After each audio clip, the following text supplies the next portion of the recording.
after a serving officer admitted to being a serial rapist. Metropolitan Police Chief Sir Mark Rowley says they're determined to change. All I can say is, I'm sorry that we've let you down, and you have my absolute word. We're going to be ruthless about sorting this out, about getting these people out of the way and creating an organisation that's better at dealing with the plague of sexual violence that we see in the country. David Carrick pleaded guilty to 49 offences, including 24 of rape. Teachers and nurses in England and Wales have voted to strike in a row over pay and conditions. Members of the Royal College of Nursing will stage 2 more walkouts on the 6th and the 7th of February. Scotland's First Minister Nicola Sturgeon is accusing the UK government of a full frontal attack on democracy by blocking a controversial reform bill. The legislation was designed to make it easier for people to legally change their recognised gender. And a publisher says a book being written by Boris Johnson will be a memoir like no other. He's writing about his experience as Prime Minister. In the city, the FTSE 100 is closed up 16 points at 78.60. The pound buys $1.22 and €1.12. LBC weather, snow showers in the north and west tonight, a low of -6. More wintry showers in the far north and west tomorrow with a high of 5 Celsius. From Global's newsroom for LBC, I'm Charlotte Morgan. This is LBC from Global, leading Britain's conversation. Cross Question with Iain Dale.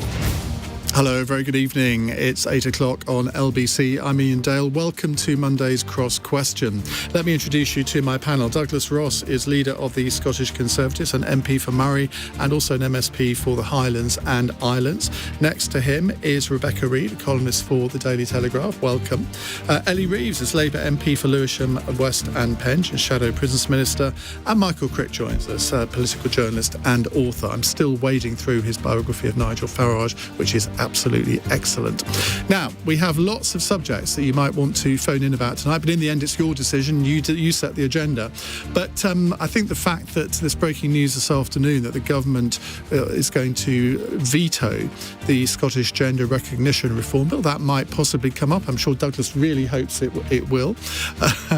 And what about the new powers for the police over policing protests? We've just been talking about that. The announcements of 2 more nurses' strikes, teachers' strikes, what's happening in Ukraine. And you might even, if you really, really have to, ask about Jeremy Clarkson's apology to Harry and Meghan, which apparently they have rejected. The number to call, 0345 6060 973. You can text 84850. You can say, Alexa, send a comment to LBC and submit your question that way.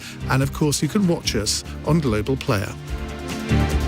Call 0345 6060 973. Tweet at LBC. Text 84850. Cross Question with Iain Dale. This is LBC.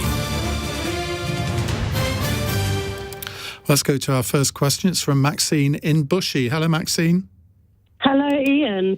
My question is, how do we support the trans community better while still protecting women and protecting their safe spaces? That's a really big question. Now, we'll, of course, link this into the government's decision today, but let's stick to that side of the issue first of all. Ellie Reeves, this has been a really divisive subject, which has split particularly the sort of people who would describe themselves as feminists. I think when we talk about trans, we have to remember that we're talking about real people, and I'd like to see some of the heat being taken out of the conversation. It is very divisive, and actually that's not a good way to do politics or to support people on both sides. So I'd like to see, to start with, to dial down the rhetoric on both sides of the debate and work together to try and find solutions. And we don't see that at the moment, and I think that's a real shame. Why do you think that is? I think people have really strongly held views on both sides, but actually, I think everyone that takes part in this debate needs to be sensitive to the needs of different groups. And Maxine in her question talks about supporting the trans community and also protecting single-sex spaces. And the Equality Act does actually do that. The Equality Act does make provision for maintaining single-sex spaces in, for example, women's refuges, and there's been really, really good guidance from Women's Aid on exactly that point. And sometimes that gets lost, the fact that there are already protections for single-sex spaces.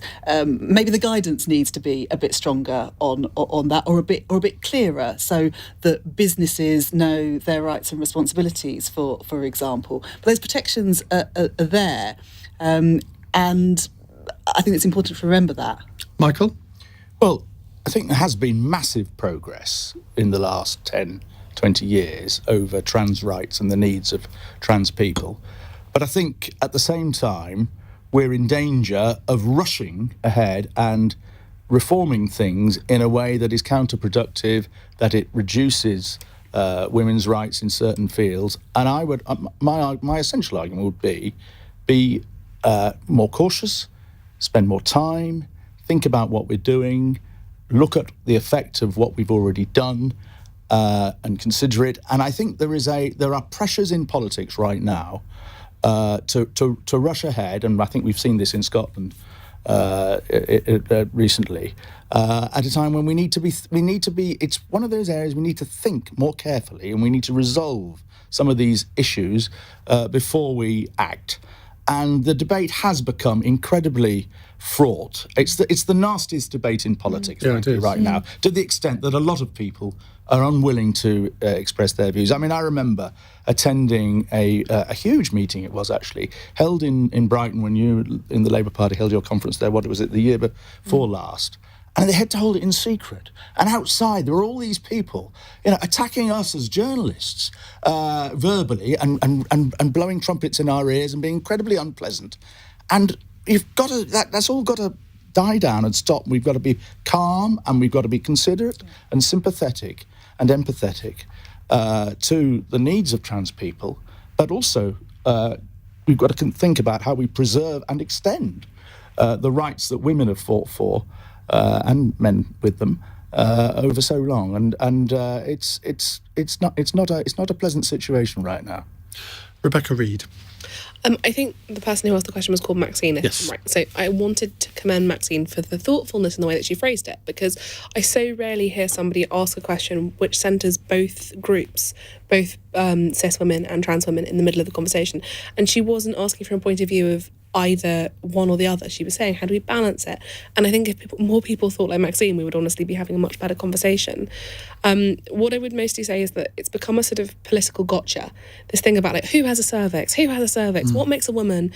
And I'm not sure that question's often asked in good faith. I think it's usually asked as a sort of and I say that as a journalist, we all have to try and get a headline, right? But it's asked as a sort of but there are ways of doing it. Exactly, and I think it's I have a big spiel about the state of journalism and how the pressure to get a big headline actually really negatively impacts politics. But I think this is the place where it's probably most profound. Trans people have always existed, and previous to this becoming a political hot potato, trans people existed quietly and with dignity. Now it's become this huge shouty point where we don't make any progress and everybody's cross all the time. And I think we could do a lot better to centre trans people in this conversation, but probably not the sort of like 4 trans people who are looking to gain publicity for themselves, but the vast majority of trans people who just want to quietly live their lives with dignity, like most people in this country. And I think we could also do to remember that less than 0.5% of people in this country are trans, and yet I would argue that a great deal more than 0.5% of the conversation in the public domain is about trans people. It's become somewhere where people put a lot of anger, a lot of frustration, a lot of political issues. It's become a sort of byline for wokeness, and all of that has made this a really toxic debate, and I wish we could make it a little bit gentler and a little bit kinder. I'm sorry if that sounds a bit wet, but I really do. Douglas Ross. Well, to answer Maxine's question, I think first of all what we can do is reduce the waiting times for trans people who are looking for help and support. So at the moment in Scotland, if you get a referral to a gender identity clinic, you can be waiting years. So you've gone through all the stages that we currently have before the bill that we might come on to discuss, and still have to wait years and years and years. So one of the things we can do to address the concerns of trans people, while not diminishing any hard-fought women's rights, is to improve the system that we currently have to allow people to make this transition without having to wait a huge amount of time to do that. But in terms of the bill that was passed in Holyrood. Michael made the point about rushing things through, and I put this to Nicola Sturgeon. We want to make good legislation in Scotland and in the UK Parliament here. We don't need to do that quickly. Sometimes it does take a pause, looking at the situation. We rushed through 150 amendments, sitting until 1:30 in the morning, 3 days before Christmas, because there was this drive to get this through before Christmas. And I think on such a sensitive issue, the Scottish Parliament, which the time to debate was dictated by the Scottish Government, could have and should have taken far longer to discuss such a sensitive issue where we can protect the rights of women while also trying to improve the opportunities for trans people. Well, that's probably the least passionate debate on this subject that I've heard, which in a sense is a good thing, I think, because it is so easy to generate sort of gotcha headlines on this. And I mean, when you ask a politician to say, well, what is a woman? I mean, there's only one reason for asking that question, isn't there? And it's that sort of thing, though, that sticks in people's minds. And the number of people I see on social media still saying, well, I'm not going to vote Labour if Keir Starmer doesn't know what a woman is. And that's the level of conversation that we've got to on this subject, isn't it, Ellie? I think that's right. And it's actually refreshing to hear Rebecca, as a journalist, say that. Particularly from the Daily Telegraph, you were about to say. Because to be fair, I'm freelance, if that helps. But it does feel like, I'm not trying to score a political point here or try and catch you out. It does a huge disservice to what is a sensitive issue, where people do hold strong views on both sides. And actually, the conversation that we've had this evening, I wish we could have more conversations like this, because actually it's constructive. I feel, it's more about consensus building, and that's what you have to do on subjects like this. And it's complete opposite of the public debate that's taken place. Right, well, let's add a little bit of spice into the debate, shall we? Because I couldn't resist it. We've got a text question from Gary in Glasgow, who says, would Douglas Ross be happy if a UK Labour government overturned a Scottish Conservative bill in the Scottish Parliament? I mean, it's an interesting question, isn't it, given what's happened today? Yeah. So, absolutely I would, if the reasons were the same as the reasons given by the Scottish Secretary today. So if I can just take a second to explain. Nicola Sturgeon has called this a full-frontal assault on Scottish devolution. The Scottish Secretary has enacted something called the Section 35 of the Scotland Act.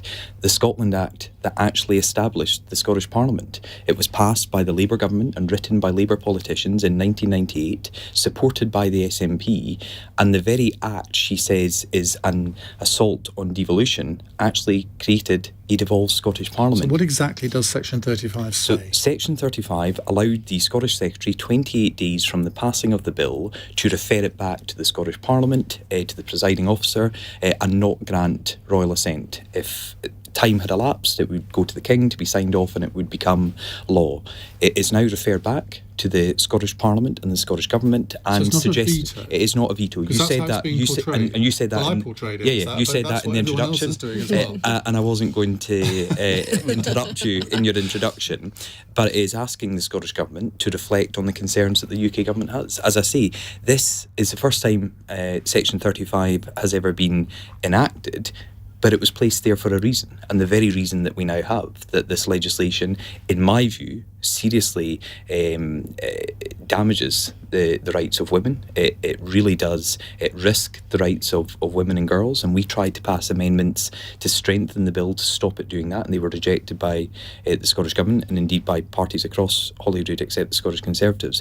But also, it has a huge impact on the UK-wide Equality Act. And given that's the justification that Alistair Jack is using, none of the rest of what you've just said. Well, he also believes, and I think he says there are serious issues about women's rights, but also is very supportive and says we have to be understanding and supportive of the trans community. This is about legislation, how this bill would interact with the UK Equality Act. It is nothing to do with the wider issue of trans people. But it's presumably a devolved issue, otherwise it couldn't have been. There couldn't be legislation. So the issue has devolved, but the equality legislation is reserved to the UK Parliament, which is why this option is available to UK government Surely ministers. what Alistair Jack, the Scotland Secretary, has done today is handed the SNP a propaganda victory, because they already have portrayed this as a full frontal assault on Scotland, that it's the sort of Westminster establishment trying to dictate to us what we do, etc., etc. That the SNP will love this. Well, first of all, I would say a majority of voters, when they're polled on this, oppose this legislation. They oppose the Scottish Government plans to do this. They can't understand why Nicola Sturgeon rushed it through the Scottish Parliament. I think I quoted in Holyrood, it was the high 70% of Labour voters, Liberal Democrat voters, SNP voters. Now, all those parties voted for it. My party had a free vote. I thought on an issue such as this, I was right to give my MSPs a free vote. An overwhelming majority of Conservative MSPs voted against it. Several voted for it. Three voted for the legislation.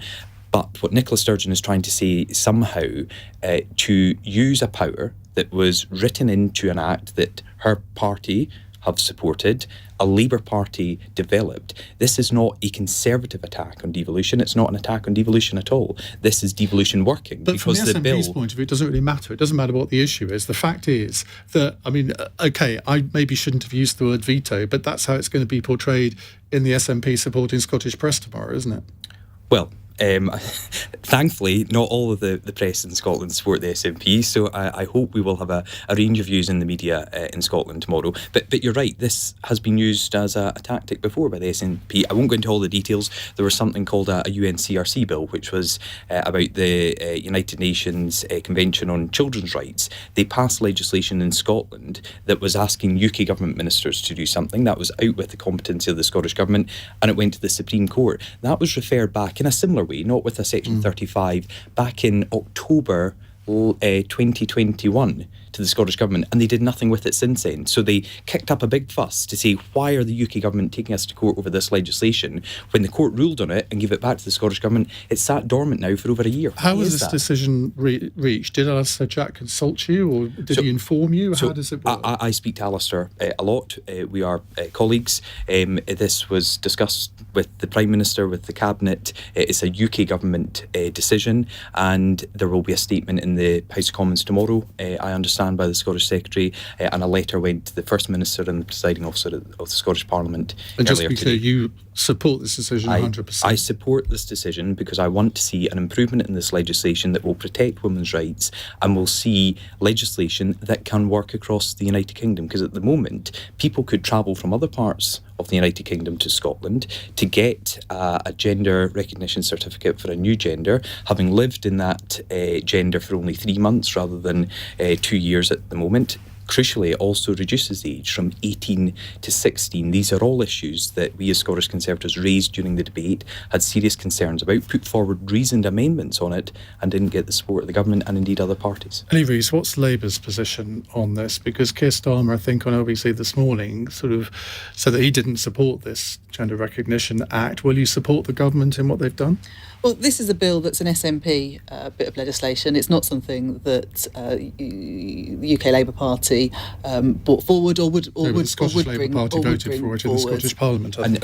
Scottish Labour MSPs were whipped by Anna Sauer to support it. And also, just on the issue about reducing the age, which I think Keir Starmer was speaking about today, Conservatives had an amendment that would keep the age at 18, and Scottish Labour backed the SNP to vote down that amendment. Well, I mean, those are questions for Scottish Labour, but Keir Starmer has been really clear that this isn't a bill that we would have brought forward in Westminster or would have supported in Westminster. However, we are now in a position where, you know, it looks like we're facing a constitutional crisis with invoking Section 35. And actually what we need is some real leadership from the Prime Minister on this. Well, isn't that what Rishi Sunak's doing? Well, no, quite the opposite, because you're ending up now in a situation where you've got a devolved matter that's been decided by the Scottish Parliament that the Prime Minister has now, rather than speaking to the Scottish Government and trying to find a way forward. he had dinner with Nicola Sturgeon. I mean, relations aren't great, are they, between the Conservative Party in Westminster and the SNP? And there has been a lack of leadership on this. So Labour wouldn't have referred the bill back in the way that Alistair Jackson has done today. Well, we need to see the detail of what comes out of it, but. Hang on a minute. But we wouldn't have got to this stage in the first place because we'd have worked with all parties. I was about to say, so we wouldn't have got to this position in the first place. You're objecting to the UK government invoking a piece of legislation which your party brought forward in 1998. That's what you're really telling me. We wouldn't have let it get to this situation in the first place. There's been a lack of... What would you have done then? Have discussions, make sure that the Equality Act can be upheld and all the parts of it. Those discussions were held. Kemi Badenoch met with Shona Robeson, who's the lead Scottish Government Minister, taking this through the Scottish Parliament, raised a number of these issues before the bill passed. The Scottish Government charged on ahead with Labour support, and then the bill was passed just before Christmas. Now, the UK Government had this 28-day period, and tomorrow the Scottish Secretary will lay this in front of the House of Commons. If the SNP object to it, as they are entitled to do, how will Labour vote? Will they vote with the SNP objecting to the Section 35 and referring the bill back, or will they support the government protecting the rights of women and girls, keeping the age at 18 and addressing... Well, we'll need to see the detail of it. It was only announced just a couple of hours ago. So there is no more detail. So, of course, we'll need to I don't think it's quite difficult when you... Rebecca, I'm going to have to cut you off because we need to go to a break, but I will bring you back in after the break. It's 8:20. This is LBC.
Cross Question with Iain Dale on LBC.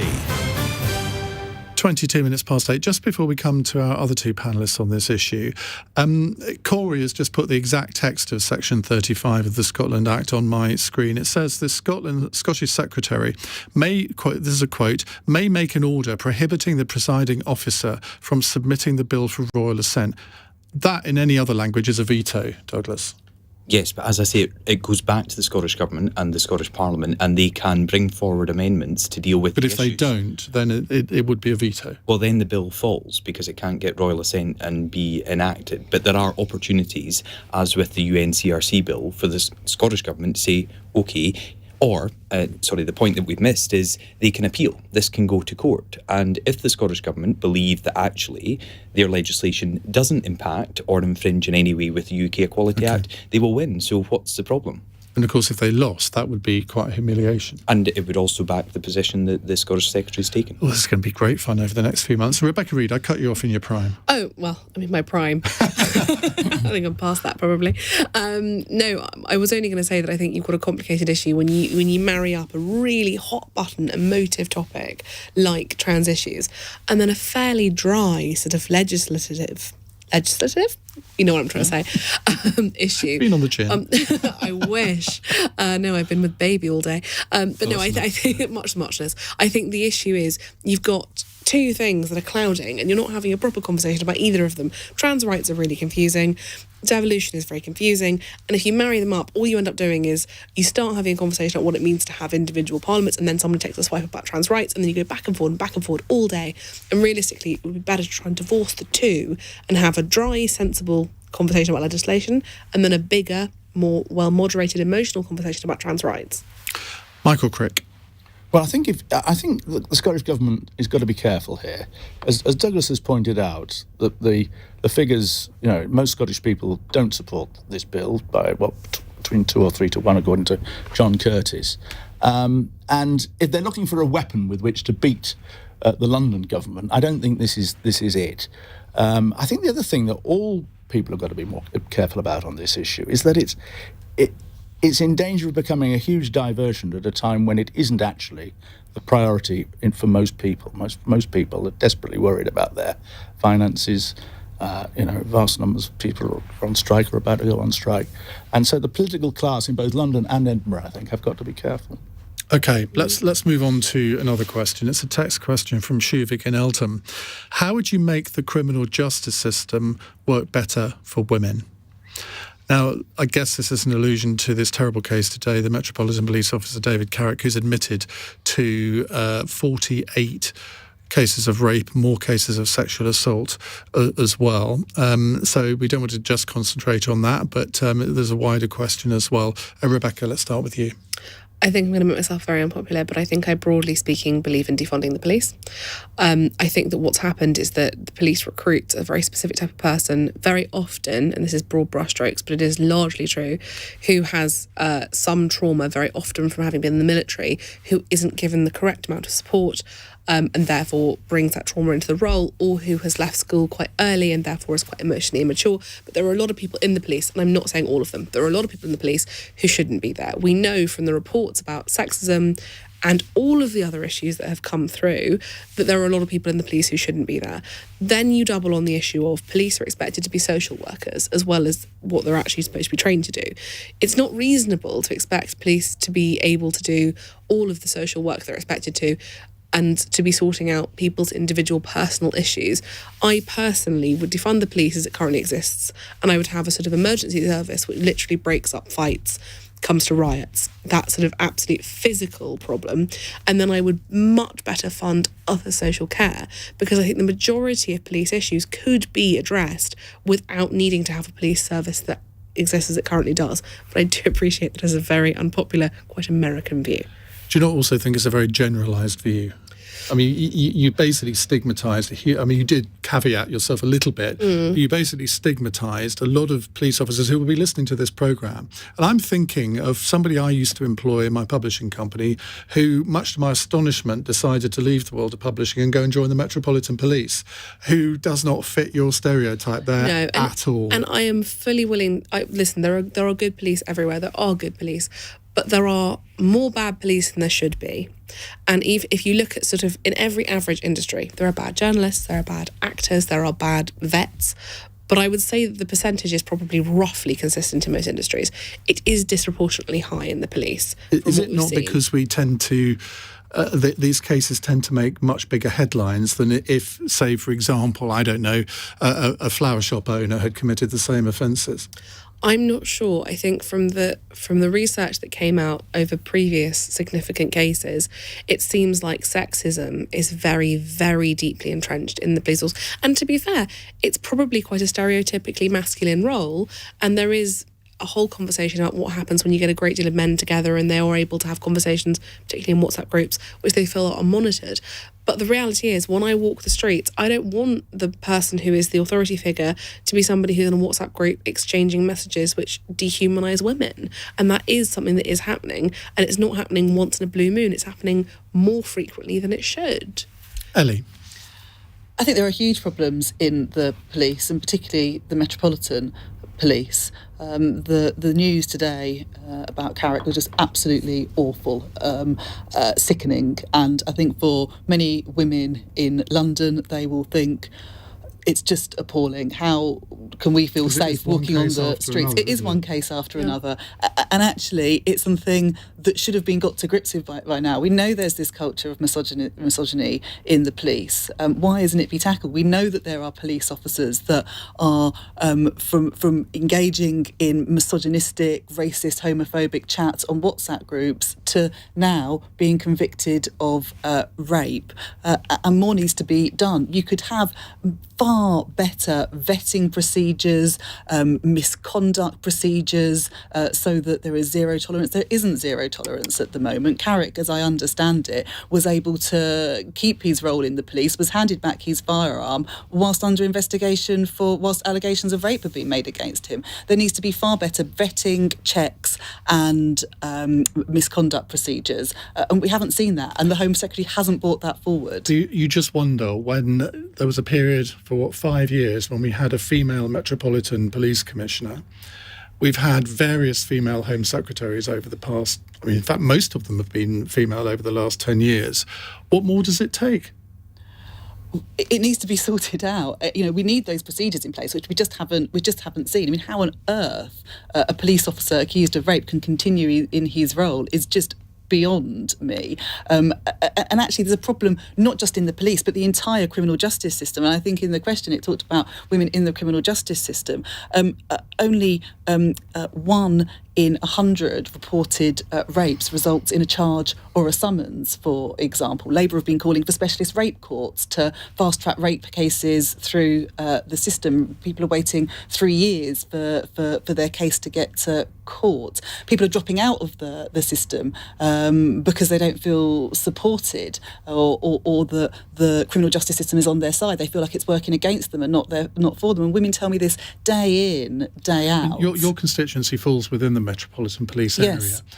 How regularly do you have female constituents coming to you wanting action to be taken in this area, or telling you how unsafe they feel when they walk the streets of Penge at night? People do tell me they feel unsafe. Women in my constituency, but also across the country, because I do a lot of work on ending violence against women and girls in my justice brief. And it is something that people tell me time and time again. They don't feel safe walking the streets. They plan journeys home based on areas that they will feel most safe in. They change their behaviour so that they feel safe. And it shouldn't be like that. But they shouldn't have to change their behaviour. I can't imagine a world in which my life wouldn't change when the clocks go back. It just doesn't occur to me that there are people who don't think, OK, well, I can't go for that walk. If I want to go running, I have to go before a certain time.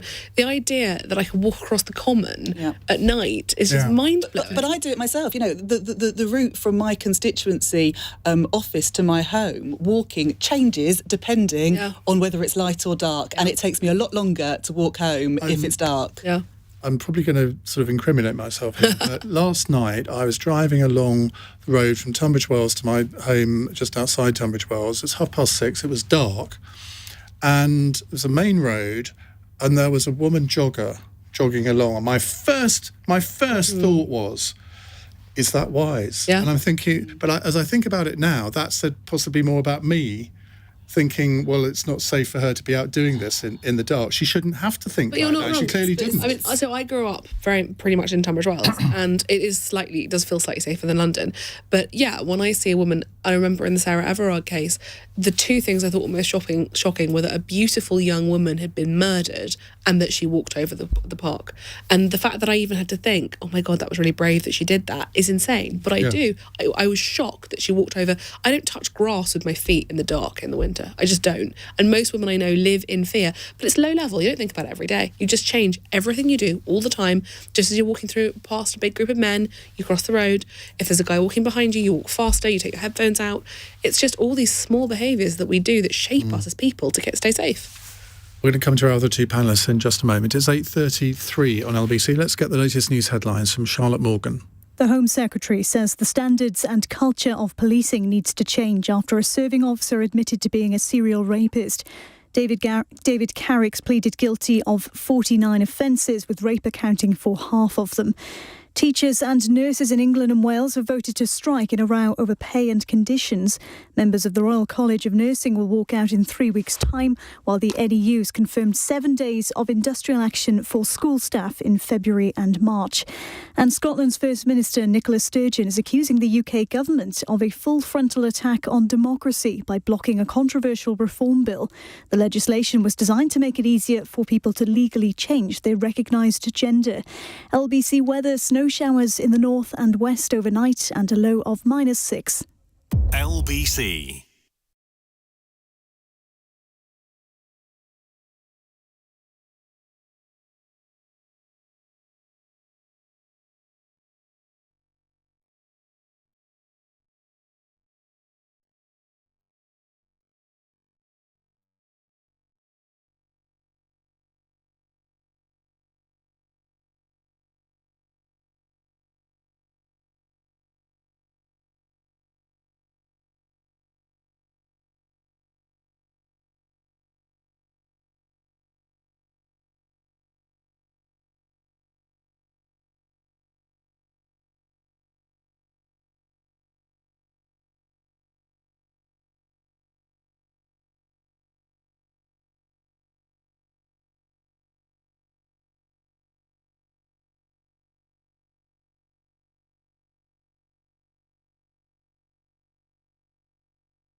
Cross Question with Iain Dale on LBC. Call 0345 6060 973.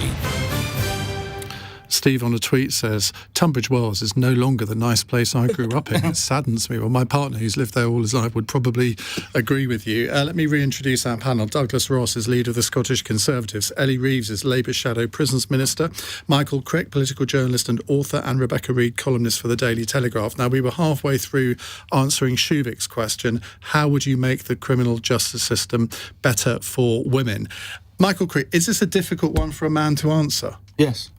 But I think one of the problems we seem to have in this case is this guy Carrick had all these allegations against him going back years and years and years, and yet there doesn't seem to have been any system for sort of, you know, in each case he was sort of exonerated and allowed to carry on, but there was doesn't seem to have been a system for joining up the dots and saying, well, hang on a moment, there's been 3 of these cases, or in such and such a period, or 5 of them, or whatever, over this period of time, and okay, you shouldn't judge if somebody's found not guilty of something, without it getting to court and so on. You've got to be careful, but maybe the police internally just need to have a more stringent system for weeding people out than you might do in other walks of life, given the huge responsibilities they have. I mean, the other problem is there are certain walks of life. The police is obviously one of them. The army is another, I suspect. The church, for many years, and probably still the case, where there is always this culture of, protecting our own. And somehow... Political parties. Yeah, political part. Well, a bit less so now, because... but in case of political parties, the wrongdoer can cause huge damage to the party. And actually, with political parties, sometimes they overreact. But what we're talking about here is tribes, aren't we, in a sense? Yeah. In that when somebody's under attack, the wagons circle, and that is often not a healthy thing. And also the diplomatic protection people, they were all involved in the Andrew Mitchell Plebgate case, you remember, from 10 years ago. And I wonder whether there is a certain arrogance about some of those guys. They go around carrying guns all the time and protecting important people, and that makes them feel they can do anything, because this isn't the first case. And so that is my limited contribution. Douglas. This is just such an appalling case, and people go to the police to report the most serious of crimes and expect, whether it's something they witness on the street or something internally, that it gets properly investigated and these perpetrators are banged up. This individual had decades long, it was going on for years, back to I think the early 2000s, and there are so many more victims than there should have been, because either people took what he said at face value when they clearly shouldn't have, or something, as Michael says, has gone wrong with the system. It shouldn't be alien in 2023 now to expect our police to be able to monitor complaints coming in against their own. And if there is a pattern, despite him somehow being cleared earlier on, if there is a pattern, that surely alerts people to it. I have to just briefly, with all due respect, take issue with what Rebecca says about the type of people. Before you do, let me just read out this text from Tom, who says, "I'm a serving police officer. I'm astounded with what I just heard. We don't want to be social workers or ambulances, but we are the service that stops the other services falling apart." Well, I'm the husband of a serving police officer. Oh no, and, I'm so sorry. I did hear your caveat at the end, but I actually found it quite insulting listening to it. And you're right to your view, and that's why we have these debates. But my wife didn't get into policing, because she had. Well, she's a woman, so she's clear for me. Yeah, but you were saying people who join the police tend to come from a military background and may have been scarred from their time in conflict, or they go straight from school and are too inexperienced. Well, she went to university, she studied for a while, and then she became a police officer. She's now a sergeant. I'm extremely proud that she's a sergeant in the area I represent. But I do agree, at times she doesn't get to do the job that she joined up to do. She doesn't get to do the job of protecting individuals and communities, because too often her and her officers are acting as social workers. So I would like to see more support in the community for our officers to be able to do the job that they all joined to do. But I think your broad brush comments will be viewed by many, and those I know, they will take a dim view of that. And I know that wasn't your intention. No, so I would say two things. Firstly, she's already in a minority as a female police officer, and secondly, she's probably collectively in a minority, having not gone straight from school or from the military. Those are very common routes. But irrespective of that, what I'm saying, I think there's some agreement there that when you get a group of people to do a job that isn't the job they were in any way trained to do or supposed to do, and those people are frustrated by their working conditions, I would say arguably very badly paid given the level of responsibility they have, and then you put them in a position where they are under huge pressure and expected to perform well doing a job they haven't been trained to do. It's no wonder they've been extensively they're not trained to be social workers. Oh, I see what you mean. They're trained to be police officers, and that is so often not what happens. Very often they get involved with abused children, domestic violence cases, sexual assault But if cases. they don't, who does? I mean, that's the point that Tom was making. This is why I say defund the police, because I think there is a space for crisis management, which would be a different skill, and then there is a space for people who are trained to deal with potential abuse cases of children, of adults, of anybody else. Those are not the same thing. The person you need to break up a riot is not the same person you need to work out whether someone's husband is hitting them. Those are different skills. Well, you do need to notice that early on to try and prevent that, or prevent Absolutely. next escalation. And in fact, a lot of the work that the police officers do is trying to find these trends that the Met clearly failed to do. They're looking for this day in, day out. They see someone coming to report something and notice they've got bruises on them. So is there a domestic abuse issue there? And actually, it's in the policing work that goes back to say, actually, there is an issue here, so we need to put support in there. But that's not the same skill as being able to charge into a situation where two drunk blokes are fighting and break them up. Somebody might be able to do both, but a lot of the time those are not the same thing. Physical strength and bravery and astuteness and emotional intuition don't always happen in the same person. Therefore, expecting someone to be able to do both on one day on 25k a year or whatever it is very unreasonable. You don't really mean defund the police, do you? You mean split up its roles. Yes. You're just trying to grab a headline. Right? Gotcha. You're basically saying some of the things that the police do can be done by other people who aren't called policemen. I think when people talk, look, defund the police is a very Americanized way of saying it, but that is what they mean when they say it. It's that too much money goes in one pot, which isn't properly structured or managed, whereas in reality, you need to be clear about what the police are actually supposed to be doing. Are they an emergency service like the firefighters? You don't ask the firefighters to sit down and be like, why did the fire start? Were you sad? Were you smoking in bed? They go in, they find the fire, they do that. They do education. They do investigations. They don't return to your house and then manage your relationship with, do you feel sad about the fact that you had a fire? No, but they do look at how it started. What were the reasons for that? Victim support. Yeah. But that's a specific element of. Okay, fine. They do. That was a bad example. But what I'm trying to say is, firefighters they deal with fire specifically, or they do. No, that's not a great example either. I'm trying to say I feel like the police are torn in too many different directions, and I therefore think they would probably agree with you. They would probably agree with you. Yeah. Right, I'm going to do something that I don't normally do. Read out a text from somebody about a subject we discussed at the beginning of the programme, but I think it's quite powerful. It's from Jane in Penge, one of your constituents. Hi, Iain. I live with a trans partner. We stuck through thick and thin, having been married for just over 22 years. Her process of transition was hard, emotionally painful, and a journey for both of us. I truly worry about the current antagonism from both sides. Most people we know just want to live their lives quietly within society, blending in without the fear of having to use male toilets, changing rooms, or, God forbid, prisons. However, we both agree the distinction between cross-dressers and those experimenting with gender identity needs to be separate from those who are genuinely in need of intervention to correct their birth sex. There has to be a starting point of positive, mature and informed discussion to support all voices. There is too much negative rhetoric in the media where experimental or part-time cross-dressers are lumped in with those suffering from gender dysphoria. Well, I mean, so we could then now spend the next hour talking about the points that Jane raises there. But again, I think a really interesting contribution to our debate. We'll come to more of your calls and questions in just a moment. It's 8:45. LBC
Cross Question with Iain Dale on LBC. 8:48 is the time on LBC. Douglas Ross, Ellie Reeves, Michael Crick and Rebecca Reid are with us. Let's go to Chris in Croydon. Hello, Chris. Oh, good evening, Ian. Good evening, panel. Evening. Yes, my question, What's the question? is this. Yes. Is the legislation for the breeding, sale and ownership of dogs fit for purpose? This is in the light of the lady who died in Caterham in Surrey last week while she was walking what the police called a number of dogs, and none of those dogs involved were on the banned breeds list. Any dog owners among us here, apart from me? Sadly passed away last year. Oh, I'm sorry. Murphy. Oh. Yeah. Well, Douglas, let's come to you first on this. I mean, do you look at this as just a tragic case, a one-off, or do you think that there are questions that need to be asked? Well, I do think it is a tragic case, and because my wife and I both work, our dog Murphy had to go with a dog walker, and we had great dog walkers, and actually he seemed to enjoy going out with lots of other dogs and making sure there was the social side there. But I don't know all the details with this case, and it's clearly tragic what happened, and anyone who saw anything around that will also be traumatized by it. So we have to look at the individual incident here, but by and large I think the work that the dog walkers do and trying to ensure that everyone has an opportunity to have a pet if they want one while still being able to work is important. Should there be a limit, though, Rebecca, on the number of dogs that dog walkers take out? Because sometimes you see them with 8 or 10 dogs, and that I wouldn't be able to control 8 or 10 dogs if one of them a big dog suddenly took interest in something. No, and the difficulty is that, yes, none of them were banned breeds, but actually it only takes a bad experience for a theoretically very docile dog to become a very dangerous dog. I have a 9-month-old who is obsessed with dogs, and I very much view it as my responsibility to make sure that when she sees one, she doesn't try and put her hand in its mouth, because dogs are unpredictable. Even the best, nicest ones, if caught in the wrong moment, can be very dangerous. I think we have a surprisingly small amount of legislation around it generally. I think a lot of the rules come from places like the Kennel Club, so if you're not breeding purebred dogs, then the rules are very different, and certainly there's not enough done to stop puppy farms and things like that. And then you start dogs from a place of trauma, and then they're more dangerous as they get older. But I think sometimes we can expect the government to be in charge of everything, and we could possibly expect people to be a little bit more responsible. So if you buy a dog, be really aware of where you get it from, and go and visit the homes. You must see the mum, you must see the full litter. You mustn't just they can't just bring a puppy out to you. That's a real sign of a puppy farm. We sometimes get a bit lazy about saying, well, the government should fix that, or they should teach that in schools, always seems to be the answer. If they taught everything they should teach in schools, they'd never teach any maths or French or English. Because, Michael Crick, there is an object lesson here, isn't there, that you and I are old enough to remember from Kenneth Baker's Dangerous Dogs Act. Was it 1990, something like that? Yeah, it was around about then. And it was regarded as a complete farce, but I can't exactly remember why. Well, there was a spate of dogs attacking children, I think, and so the Something Must Be Done Brigade came out in full, and the government sort of decided, something must be done, and they did the wrong thing. The point I was going to make. We too often say, the answer to this is more legislation. And as a result, we get more and more legislation every year, and often repealing previous legislation. And actually, I think in this case, it is, despite what you say about teaching in schools. OK, don't teach it in schools. But I think dog owners need to be more aware of these problems and of the problems of numbers. And, of course, it's also related to the size of dog, isn't it? If you've got lots of small dogs, presumably that's easier than a few big ones, but legislation is not, despite what the caller says, the answer here. Ellie?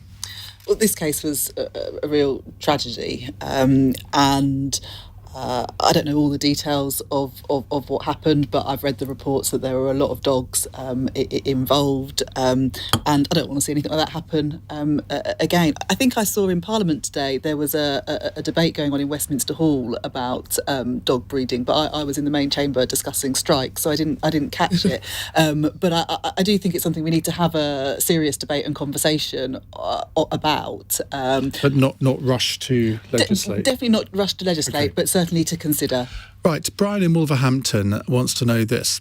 It's a text question. Penny Mordaunt's letter to Anglican bishops urging them to back allowing same-sex marriage to be conducted by priests and vicars and to be held in Anglican churches has cross-party backing. Do you think the church will now catch up with the rest of society? Well, I think the law would have to as well, wouldn't it? Because I think it's actually banned from religious institutions holding same-sex marriages. Or is the choice left to them? I think the choice is probably left to them. I think different churches do different things, don't they? I mean, I went to a same-sex wedding in a Methodist church in Cheltenham in the summer, and it was the first, as I understand it, it was the first same-sex wedding to take place in Gloucestershire in a Methodist church. So I think it depends. I thought you said Gloucestershire in general.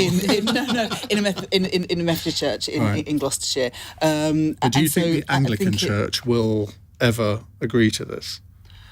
I can't speak for the Anglican Church. I don't know, but obviously many churches now do, rightly, in my view, allow for same-sex weddings. And well, no, they don't. That's the point. Anglican churches don't, but some churches do. Shouldn't it be the same as divorce, that it should be the vicar's decision? So there are vicars who will not marry divorcees and there are vicars who will.